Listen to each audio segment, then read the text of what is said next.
Everyone, সবাইকে জানাই good morning. আজকে সকাল সকাল ব্লগটা শুরু করে দিয়েছি। দেখুন, আমার মেয়ে স্কুলে যাওয়ার জন্য রেডি হয়ে দাঁড়িয়ে আছে গাড়ির অপেক্ষায়। সবাইকে জানাই গুড মর্নিং। এখন অপেক্ষা করছি গাড়ি কোন সময় আসবে। শুরুতে স্কুলে পরে যাওয়ার জন্য রেডি হয়ে দাঁড়িয়ে আছে, কিন্তু গাড়ি এখনো আসেনি, গাড়ির অপেক্ষায় দাঁড়িয়ে আছে। দেখুন, আমি ট্রেতে গাছ লাগিয়েছি, নীলকণ্ঠ গাছ। এখন নীলকণ্ঠ ফুটেছে,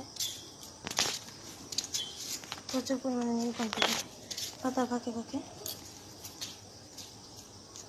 লুকিয়ে রয়েছে ফুলগুলি। নীলকণ্ঠ ফুলগুলি দেখতে খুব সুন্দর লাগে। তুলসী গাছ, বৃন্দাজি, কি বলেন কমেন্টে অবশ্যই জানাবেন। এসে বললো, দেখুন টাকা দিও বাবা, বাবা লাগা লাগা।